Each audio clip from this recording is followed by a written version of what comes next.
Hello students, आज के इस वीडियो के अंत तक आप ये समझ जाओगे कि रजिस्टर्स को अगर हम सीरीज़ पर कंबाइन करें या फिर रजिस्टर को हम पैरेलल पर कंबाइन करें तो टोटल रेजिस्टेंस उस सर्किट पर कितना निकल कर आता है। साथ में आपको इसका भी आइडिया हो जाएगा कि हमारे घरों में जो भी कनेक्शन होते हैं वो कनेक्शन सीरीज कनेक्शन ना होकर के पैरेलल कनेक्शन क्यों होते हैं। आज के इस वीडियो के जो भी कॉन्सेप्ट है उसे समझने के लिए जो भी फॉर्मूला हम यूज करेंगे उसे थोड़ा सा हम पहले देख लेते हैं। हमने देखा हुआ है V is equals to I R, यानी कि potential difference is equals to current on the circuit and the resistance on the circuit. हमें ये भी जानना ज़रूरी है कि करंट यानी कि I इसे हम मेज़र करते हैं एमीटर से और इस एमीटर को हम सीरीज़ में कनेक्ट करते हैं और पोटेंशियल डिफरेंस यानी कि V को हम मेज़र करते हैं वोल्ट मीटर से और जिसे हम यहाँ पैरेलल पर कनेक्ट करते हैं सर्किट के। चलिए अब बात करते हैं सिस्टम ऑफ रजिस्टर के रेजिस्टेंस की।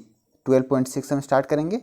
कहता है कि पहले वाले जो सेशंस थे उनमें हमने सिंपल इलेक्ट्रिक सर्किट्स के बारे में पढ़ा हुआ है और हमने वहाँ ये देखा कि करंट एक कंडक्टर के अंदर में वो किस किस चीज़ों पर डिपेंड करता है, जो कि है पोटेंशियल डिफरेंस पर डिपेंड करता है और उसके रेजिस्टेंस पर डिपेंड करता है, उस कंडक्टर के यानी कि उस सर्किट के पूरे सर्किट के अंदर में जो भी रेजिस्टेंस है उस पर और पोटेंशियल डिफरेंस पर। और अभी अभी जो फॉर्मूला मैंने बताया यानी कि ओम्स लॉ, उससे भी हम लोग यहाँ पर वाकिफ़ हैं।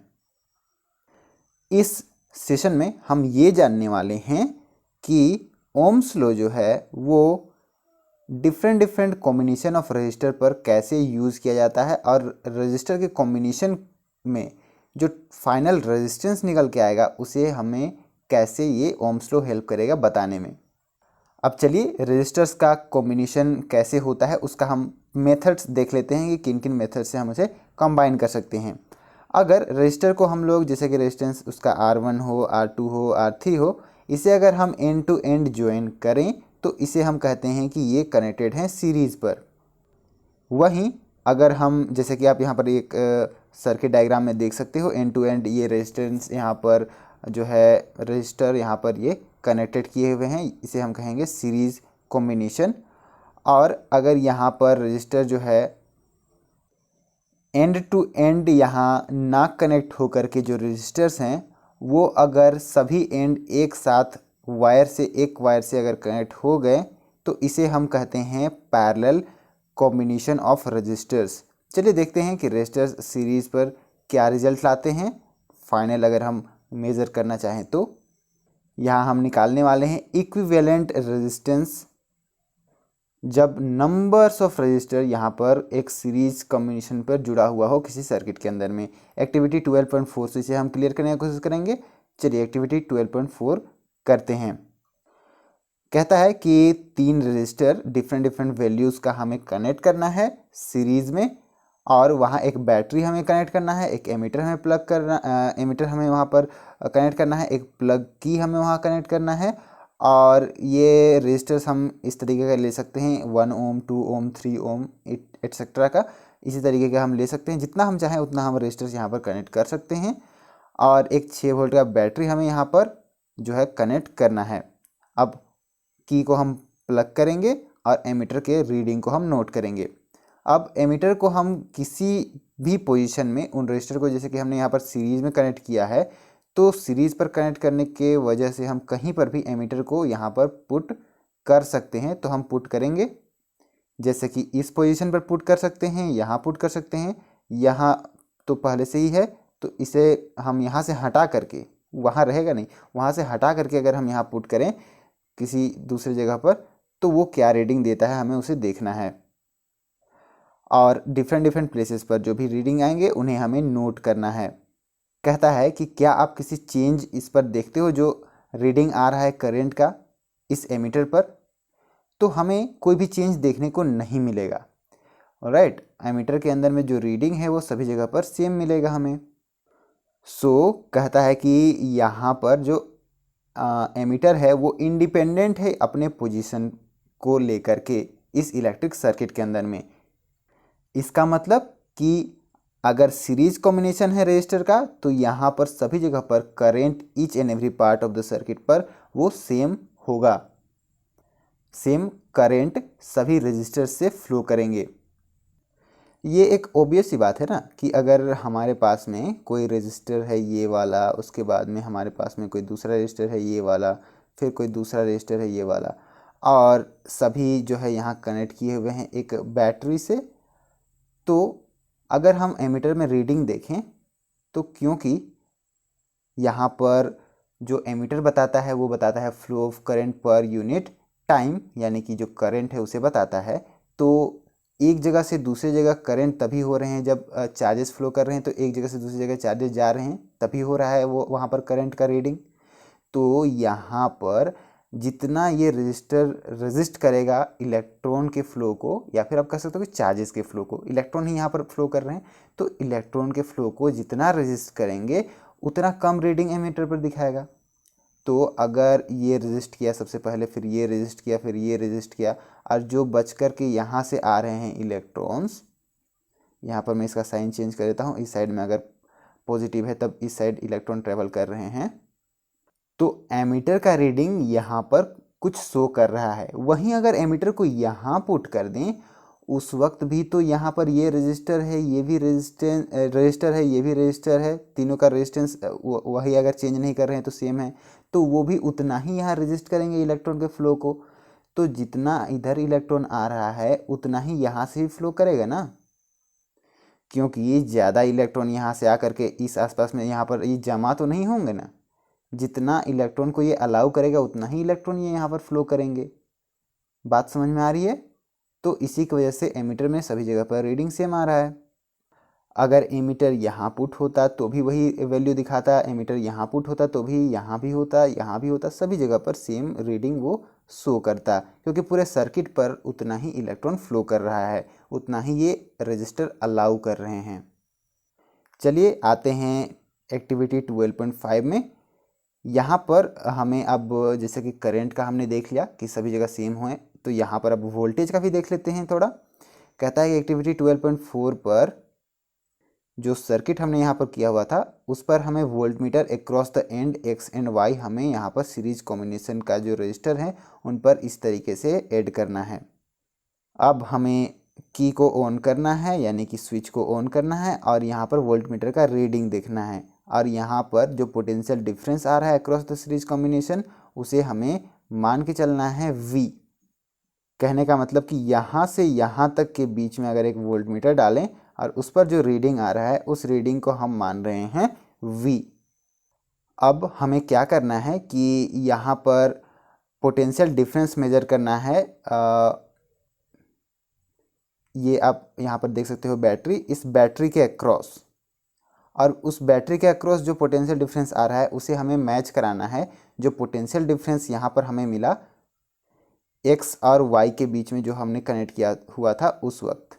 ऑलराइट, जो पोटेंशियल आया हुआ था और यहाँ पर जो पोटेंशियल आया हुआ था v, दोनों यहाँ पर सेम आया हुआ था। ऑलराइट, अब इन दोनों को सेम है, इसी की वजह से हम v ले रहे हैं, जो अक्रॉस द रेजिस्टेंस जो पोटेंशियल है टोटल वो v है। अब उसे हम इक्वेट कर रहे हैं जो इंडिविजुअल यहाँ पर आया हुआ है पोटेंशियल उसके साथ में, और इक्वेट करके हम यहाँ पर चेक करेंगे कि क्या रिलेशन निकल कर आता है। ऑलराइट, यहाँ पर कहता है कि आप ऑब्जर्व करोगे कि जो पोटेंशियल आ रहा है v वो इक्वल है sum of the difference v1 v2 और v3 के। यहाँ पर जो v आया वो तीनों के सम के, यानी कि डायरेक्ट यहाँ पर हम सिर्फ सम कर दें तो टोटल हमें पोटेंशियल निकल जा रहा है। So the total potential difference across a combination of resistor in the series is equal to the sum of potential difference across the individual resistors। अब अगर हम करंट के साथ में इसे रिलेट करें तो करंट जो है वो सभी जगह पर पूरे सर्किट पर सेम था, तो जो ईच रजिस्टर है उसके पास जो करंट होगा वो I होगा, और अगर हम सभी रजिस्टर्स को एक साथ कंबाइन कर दें तो एक इक्विवेलेंट सिंगल रजिस्टर के रूप में अगर हम R को लिखें तो वो R जो है वो हो जाएगा आपका V equals to I R से R equals to V by I हो जाएगा अगर हम ओम्स लॉ इस पर लगाएं तो। फाइनल यानी कि टोटल जो यहाँ पर हमें पोटेंशियल मिल रहा है और टोटल जो करंट मिल रहा है वो सभी यहाँ पर सेम है, सभी जगह पर सेम है। करंट सभी जगह पर सेम है। पोटेंशियल जो है अगर इक्विवेलेंट निकालें हम तो वो यहाँ पर आ रहा है V, और अगर हम रेजिस्टेंस को इक्विवेलेंट हम लिखना चाहें तो R लिख रहे हैं। उसे अगर हम फिर अब इक्वेट करेंगे तो इक्वेट करने पर हम इंडिविजुअल रजिस्टर को अगर हम इस तरीके से उनका जो पोटेंशियल है उसे हम निकालें तो फर्स्ट वाले जो रजिस्टर है R1 उसका पोटेंशियल आ जाएगा V equals to I R1। Ohm's law हम यहाँ पर अप्लाई करेंगे तो V2 equals to I R2 आ जाएगा, V3 equals to I R3 आ जाएगा यहाँ पर। उसके बाद में हमें जैसा कि पता है कि अगर सभी को ऐड कर दें यानी कि V1 को, V2 को, V3 को सभी को ऐड कर दे तो हमें टोटल V निकल जाएगा जो इक्वल है आई आर के। और इसे हम अगर इस साइड में जो है इक्वेशन उसके साथ में अगर हम यहाँ पर ऐड करके इक्वेट कर दें तो ये हो जाएगा आपका I R one plus I R two plus I R three is equals to I R. ये आई आर है और ये I one I R one I R two I R three ये वाले हैं। ऑलराइट, अब यहाँ आई दोनों साइड में कॉमन है, आई को हम हटा सकते हैं। जो हमें यहाँ पर टोटल जो इक्विवेलेंट रेजिस्टेंस हमें मिला सीरीज़ के कॉम्बिनेशन में आर एस वो हमें R one plus R two plus R three मिला। यानी कि सीरीज़ के कॉम्बिनेशन में रजिस्टर को हम सिंपली यहाँ पर ऐड करके लिख सकते हैं टोटल या फिर इक्विवेलेंट रजिस्टर निकालने के लिए। इक्विवेलेंट रजिस्टर का जो रेजिस्टेंस होगा वो आ जाएगा sum of individual resistance of a resistor. Alright, अब क्योंकि हम इंडिविजुअल को ऐड कर दे रहे हैं तो ये हमेशा जो इंडिविजुअल रेजिस्टेंस है उनके जो वैल्यू है उससे ज़्यादा बड़ा वैल्यू लेकर के आएगा। अगर 1, 2 और 3 ओम के अगर रजिस्टर हैं तो उनका जो कॉम्बिनेशन होगा वो यहाँ पर 6 ओम का आएगा जो कि बड़ा है। चलिए एक एग्जांपल से यहाँ पर समझने की कोशिश करते हैं। कहता है कि एक इलेक्ट्रिक लैंप है जिसका रेजिस्टेंस 20 ओम है, एक कंडक्टर है 4 ओम का। कहने का मतलब कि 4 ओम उसका रेजिस्टेंस है और वो जो है कनेक्ट किया हुआ है 6 वोल्ट के बैटरी के साथ में। हमें यहाँ पर कैलकुलेट करना है टोटल रेजिस्टेंस उस सर्किट का। फिर हमें यहाँ पर कैलकुलेट करना है करंट थ्रू द सर्किट, और फिर हमें सी नंबर में यहाँ कहता है कि हमें कैलकुलेट करना है potential difference across the electric lamp and conductor. So सबसे पहले हम यहाँ पर टोटल जो हमारा रेजिस्टेंस आ रहा है इक्विवेलेंट रेजिस्टेंस उसे अगर हम कैलकुलेट करें तो 10 ओम प्लस 4 ओम हो जाएगा आपका 14 ओम। ऑलराइट, ये काफ़ी सिंपल है यहाँ पर निकालना क्योंकि दोनों जो है यहाँ आप देख सकते हो सीरीज कॉम्बिनेशन है। टोटल करेंट हमें निकालना है थ्रू द सर्किट, तो करेंट क्योंकि सीरीज कॉम्बिनेशन में सभी जगह पर सेम होते हैं सो हम यहाँ पर फॉर्मूला लगा सकते हैं ओम्स लॉ का V equals to I R से, तो I equals to V by R हो जाएगा।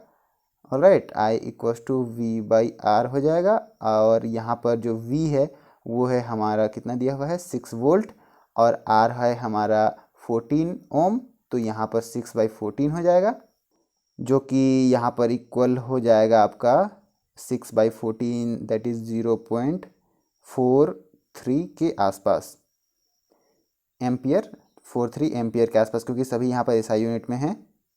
और C कहता है कि पोटेंशियल डिफरेंस निकालना है अक्रॉस द इलेक्ट्रिक लैंप और कंडक्टर। तो इलेक्ट्रिक लैंप के अक्रॉस अगर हम निकाले potential difference that is V1 तो वो हो जाएगा हमारा I इंटू R1। तो I है हमारा 0.43 एम्पियर इंटू R1 है हमारा जो इस बल्ब का है, तो बल्ब का यहाँ पर रेजिस्टेंस है 20 ओम, तो यहाँ पर 0.43 एम्पियर इंटू 20 हो जाएगा। उसके बाद में अगर हमें निकालना है इस कंडक्टर का यहाँ पर जो है अक्रॉस द कंडक्टर हमें पोटेंशियल अगर निकालना है पोटेंशियल डिफरेंस निकालना है तो ये हो जाएगा I into R2 that will be equal to 0.43 into 4 ohm. इसका वैल्यू आप यहाँ पर देख लो। ऑल राइट, यहाँ पर ये 20 ओम है शायद। अच्छा, मैंने 10 ओम लेकर के इसे कैलकुलेट कर दिया, कोई बात नहीं, आप यहाँ पर 20 ओम करके कैलकुलेट करो। चलिए एक और क्वेश्चन इसी के अंदर में बन गया, जिस पर रेजिस्टेंस 10 ओम का हो। तो यहाँ पर शायद मैंने देखा नहीं 20 ओम है, या फिर थोड़ा सा यहाँ पर।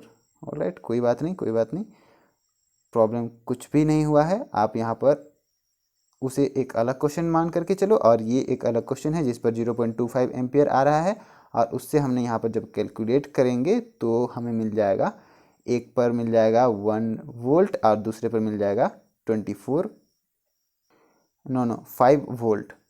ये 24 ओम, तो ये यहाँ पर बता रहा है कि जो रेजिस्टेंस आया है वो है 24 ओम। सो यहाँ पर कहता है कि suppose that we like to replace the series combination of electric lamp and conductor by single and equivalent resistor. तो सिंगल और इक्विवेलेंट रेजिस्टर का जो रेजिस्टेंस होगा वो 24 ओम होगा। यहाँ पर इस फॉर्मूला से हम निकाल सकते हैं, जो एम्पियर वाला जितना हमें करंट का मिला और जो वोल्टेज है उससे हम रेजिस्टेंस निकाल सकते हैं। लेकिन ये वही बात हो जाएगा, क्योंकि जो करंट है उस करंट को भी हमने यहाँ पर जो रजिस्टर है उसे 24 मानकर ही यहाँ पर निकाला हुआ है। सो अगेन अगर हम ये कह रहे हैं कि करंट और वोल्टेज के साथ में हम निकाल रहे हैं तो ये सेम चीज़ है, कोई यहाँ पर नई बात नहीं है, कोई नया रिजल्ट नहीं आ रहा है। चलिए क्वेश्चन की ओर बढ़ते हैं। कहता है कि हमें एक डायग्राम बनाना है, सर्किट डायग्राम बनाना है यहाँ पर, जिस पर बैटरी हो, 3 सेल हो, 2 वोल्ट का एक एक हो, यानी कि कुछ इस तरीके से हमें यहाँ पर बनाना है। ऑलराइट, ये एक बैटरी हो गया जिस पर सभी जो है 2 वोल्ट के यहाँ पर सेल लगे हुए हैं, तो इक्विवेलेंट हो गया यहाँ पर 6 वोल्ट। ऑलराइट, और यहाँ जो है कनेक्ट किए हुए हैं 5 ओम के रजिस्टर, 8 ओम के रजिस्टर और 12 ओम के रजिस्टर, 5, 8 एंड 12, और एक प्लग की लगा हुआ है, और सभी जो है सीरीज पर कनेक्टेड हैं। शायद एमीटर भी लगा हुआ हो, लेकिन हम सिर्फ यहाँ पर प्लग मान के चलते हैं कि यहाँ पर एमीटर नहीं है। Now it's all right. फिर कहता है, अच्छा ये बस इतना ही है क्वेश्चन में। क्वेश्चन नंबर 2 कहता है कि रीड्रॉ द सर्किट। चलिए फिर से रीड्रॉ कर दिया हमने क्वेश्चन नंबर 1 वाला। Putting in an ammeter to measure the current through the resistor in the voltmeter to measure the potential difference across 12 volt. फिर कहता है कि क्या अमीटर और वोल्ट मीटर पर रीडिंग आएंगे। तो यहाँ पर हम एक अमीटर यहाँ लगा देते हैं, और एक 12 वोल्ट वाले के सामने में हमें यहाँ पर एक वोल्ट मीटर भी कनेक्ट करना है, और हमें यहाँ पर रीडिंग निकालना है कि क्या यहाँ मेज़रमेंट आ रहे हैं। तो बाकी जो है यहाँ पर ये है 5 ओम और ये है 8 ओम। ऑलराइट, तो चलिए सबसे पहले हम लोग एमीटर के अंदर में जो रीडिंग आ रहा है, यानी कि जो करंट है, वो करंट हम निकाल लेते हैं V equals to I R का फॉर्मूला यूज करके, जहाँ पर I equals to V by R हो जाएगा, और R हम यहाँ पर इक्विवेलेंट ले सकते हैं, 5 ओम प्लस 8 ओम प्लस 12 ओम। ये ओम है, क्यों यहाँ मैंने वोल्ट लिख दिया, ओम है। ऑलराइट, तो यहाँ पर इन तीनों का जो कॉम्बिनेशन है वो हो जाएगा 25। सो ये 25 ओम हो गया रेजिस्टेंस हमारा। और जो पोटेंशियल हम बाहर से अप्लाई कर रहे हैं, जो पोटेंशियल डिफरेंस है वो 6 वोल्ट का है। सो करंट हो जाएगा 6 डिवाइडेड बाई 25, जो कि इक्वल हो जाएगा आपका 0.2 एम्पियर। राइट, सो हमारे पास में जो करंट का रीडिंग आ गया वो आ गया 0.24 एम्पियर। अब अक्रॉस द रजिस्टर 12 ओम जिसका रेजिस्टेंस है, उसका अगर हम यहाँ पर वोल्टेज निकालें तो हमें मिल जाएगा V equals to I R. So I है हमारा 0.24 और रजिस्टर है वहाँ पर 12। सो 0.24 मल्टीप्लाइड विथ 12 ओम हमें मिल जाएगा 2.88 वोल्ट। ऑलराइट, तो हमें वोल्टेज का रीडिंग भी मिल गया, हमें करंट का रीडिंग भी मिल गया, क्वेश्चन हमारा सॉल्व हो गया। चलिए अब बढ़ते हैं पैरेलल कनेक्शन रजिस्टर का। तो पैरेलल कनेक्शन के लिए भी कुछ एक्टिविटी यहाँ पर दिया हुआ है। कहता है कि एक पैरेलल कॉम्बिनेशन हमें यहाँ पर बनाना है 3 रेजिस्टर का, जिसका रेजिस्टेंस R1 R2 और R3 है, और यहाँ पर XY पर हमें उसे कनेक्ट करना है। एक बैटरी हमें कनेक्ट करना है, एक प्लग की कनेक्ट करना है, एक एमीटर प्लग यहाँ पर करना है हमें, और यहाँ हमें एक वोल्ट मीटर भी कनेक्ट करना है अक्रॉस द कॉम्बिनेशन। अब हमें प्लग करना है की को, और यहाँ पर एमीटर का रीडिंग को चेक करना है। मैं आपको थोड़ा सा यहाँ पर डायग्राम फुल दिखा देता हूँ। Now it's all right. यहाँ पर एमीटर का हमें यहाँ पर रीडिंग चेक करना है की को प्लग करने के बाद में, और चलिए मानते हैं कि जो भी करंट आया उसे हम आई ले लेते हैं एक बार। अब हमें वोल्ट मीटर का रीडिंग लेना है, यहाँ पर जो भी वोल्ट मीटर में रीडिंग आ रहा है उसे लिख लेना है, और एक एक रजिस्टर के अक्रॉस भी हमें यहाँ पर इस वोल्ट मीटर को कनेक्ट करना है। हमें जो भी यहाँ पर वोल्ट मीटर पर रीडिंग आएगा ईच इंडिविजुअल रजिस्टर पर, उसे भी यहाँ पर नोट कर लेना है। आप ऑब्जर्व करोगे कि यहाँ पर वोल्ट मीटर में जो है रीडिंग बिल्कुल सेम आ रहा है सभी जगह पर। अब हमें जो प्लग है उसे निकाल लेना है की से, और यहाँ पर एमीटर और वोल्ट मीटर को उसके जगह से हटा करके एमीटर को सीरीज़ में कनेक्ट करना है रजिस्टर R1 के साथ में, और यहाँ पर वोल्ट मीटर को भी उसी तरीके से पैरेलल पर कनेक्ट करना है रजिस्टर R1 के अक्रॉस। अब एमीटर के अंदर में जो रीडिंग है उसे हमें लेना है और उसे I1 हमें लिख लेना है। यहाँ पर डिफरेंट केसेस पर हमें जो है एमीटर का रीडिंग लेना है, और आप देखोगे कि डिफरेंट केसेस पर डिफरेंट करंट के वैल्यूज़ आ रहे हैं डिफरेंट रजिस्टर पर। सो I1 ले लेंगे हम लोग रजिस्टर R1 के वजह से, I2 हम ले लेंगे रजिस्टर R2 की वजह से, I3 ले लेंगे R3 के वजह से। अब हमें रिलेशन निकालना है। पहले शुरुआत में जो हमने करंट मेज़र किया हुआ था और अभी जो हमने करंट मेज़र किया उनके बीच में क्या रिलेशन है। आप देखोगे कि शुरुआत में जो करंट हमने मेज़र किया हुआ था वो है sum of individual current across the resistor, I is equal to I1 plus I2 plus I3। अब मान के चलते हैं कि RP यानी कि पैरेलल वाला जो रेजिस्टेंस जितने भी यहाँ पर कनेक्ट किए हुए उनका जो इक्विवेलेंट रेजिस्टेंस है वो है RP पैरेलल कॉम्बिनेशन का। अब हम अगर ओम्स लॉ लगाएं तो हम I इक्वल टू VRP हम यहाँ पर लगाएंगे। तो जैसा कि हमें पता है कि I1 हम लगेंगे सबसे पहला वाला के लिए, जिस पर जो रेजिस्टेंस है R1 उसे हम लिखेंगे I equal to V by R1। V इक्वल टू IR तो उसका है फॉर्मूला, लेकिन I1 का हम यहाँ पर फॉर्मूला लिखेंगे, फिर I2 का लिखेंगे, फिर I3 का लिखेंगे। और तीनों में आप देखोगे कि जो पोटेंशियल है वो पोटेंशियल तीनों में सेम आ रहा है, तो तीनों में हम पोटेंशियल V ही रखेंगे। उसके बाद में डिफरेंट रेजिस्टर्स के लिए डिफरेंट करंट आ रहे हैं, इसी की वजह से हम इस तरीके का यहाँ पर कॉम्बिनेशन ला लेंगे जिस पर करंट का वैल्यू डिफरेंट आ रहा है। I2 के लिए V बाई R2 हो जाएगा, I3 के लिए V बाई R3 हो जाएगा।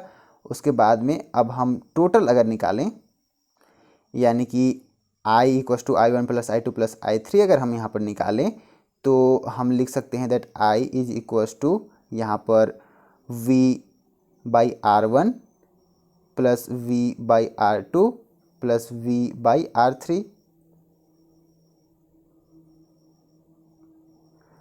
अब यहाँ पर इस I को हम रिप्लेस कर देंगे V बाई RP से। ऑलराइट, सो हमें जो रिज़ल्ट मिलेगा वो इस तरीके का मिलेगा।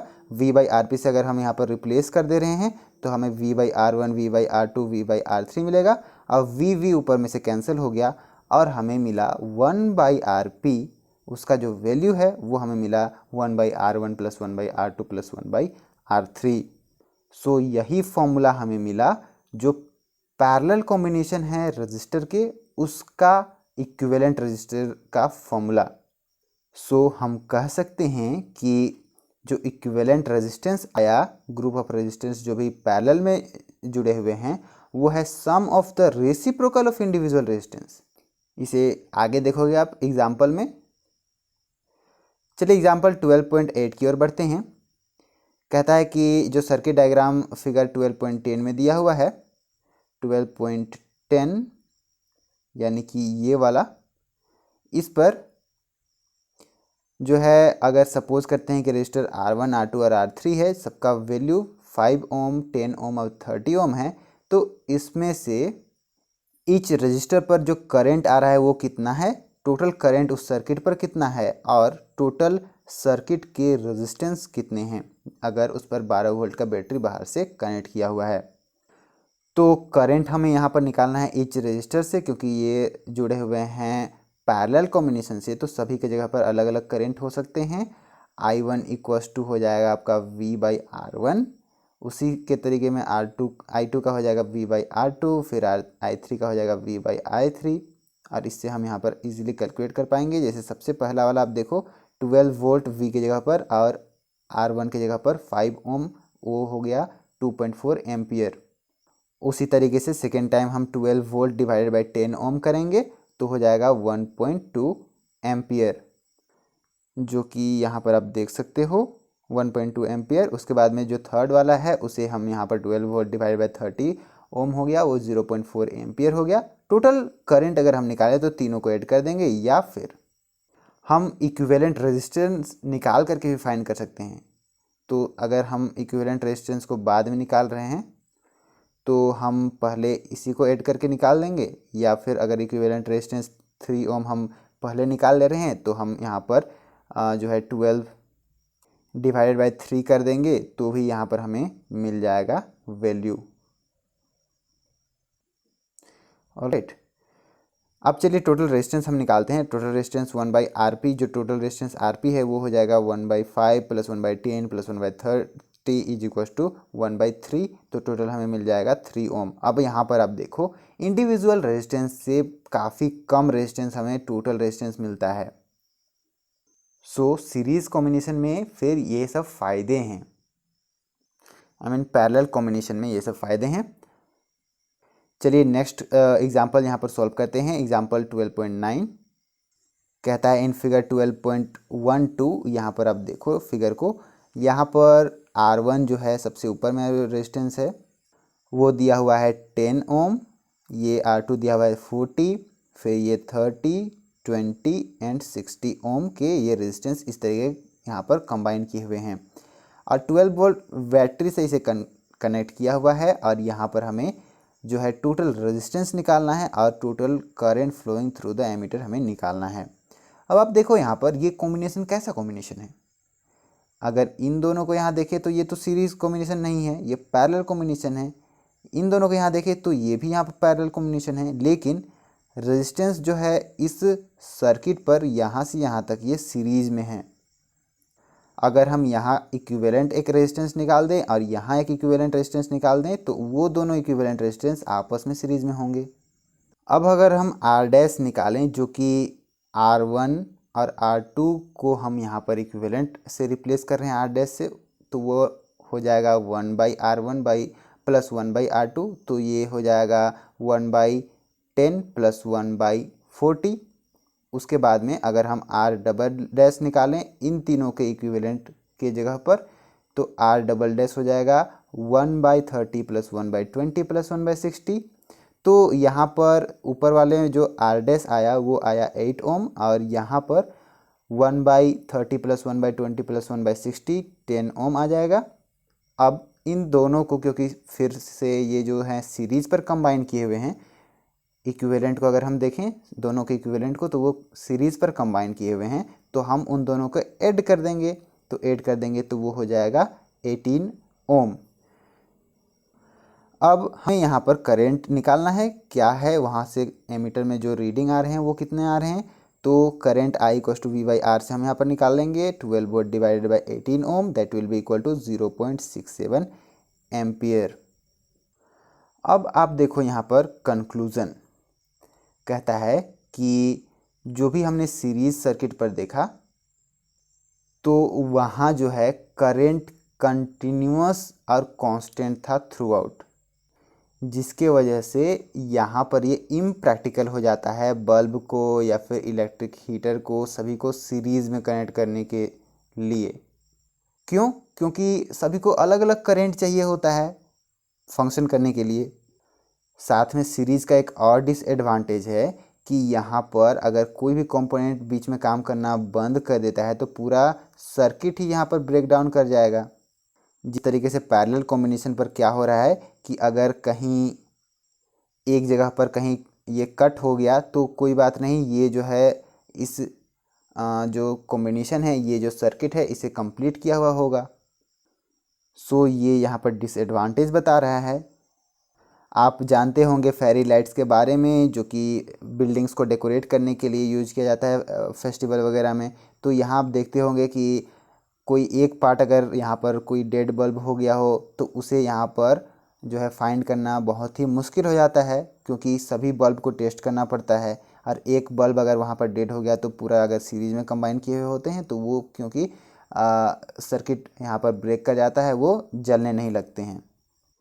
आप इस एग्जांपल से यहाँ देख सकते हो कि अगर ब्रेक आ गया किसी वायर के अंदर में तो यहाँ पर जो है पूरे बल्ब जो है यहाँ पर नहीं जल रहे हैं। और अगर इसी बल्ब को अगर कनेक्ट किया हुआ है पैरेलल में, यानी कि ये अलग, ये अलग, ये अलग, ये अलग, तो ये अगर यहाँ पर ब्रेक कर गया तो भी सभी कंटिन्यूअस रहेंगे। वहीं यहाँ पर कहता है कि पैरेलल सर्किट्स जो है डिवाइड करते हैं करंट को पूरे इलेक्ट्रिकल गैजेट्स के अलग अलग पार्ट्स पर। तो टोटल रेजिस्टेंस जो है पैरेलल सर्किट पर डिक्रीज कर जाता है। जो इक्वेशन हमने देखा 1/R equivalent equals to 1/R1 plus 1/R2 plus 1/R3 ऐसे करते हुए जो भी थे, तो यहाँ पर जो इक्विवेलेंट रेजिस्टेंस आ रहे थे वो डिक्रीज कर जा रहे थे। ये यहाँ पर डिफरेंट डिफरेंट रेजिस्टेंस जो अलग अलग अप्लायंसेस को यूज करने में रिक्वायर होते हैं, उनके लिए ये काफ़ी हेल्पफुल होता है। और अपने कन्वीनियंट के अनुसार जिस सर्किट को हमें ओपन करना है उसे हम स्विच से ओपन कर लेते हैं, जिसे क्लोज करना होता है उसे हम क्लोज कर देते हैं।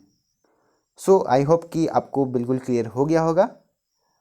अगर आपको कुछ भी आज समझ में आया तो वो काफ़ी अच्छा बात है। धीरे धीरे जो भी है वो बातें क्लियर होंगी। यहाँ पर आगे हम देखेंगे इलेक्ट्रिक करंट से हीटिंग इफेक्ट क्या आता है। Till then take care and stay safe and stay connected.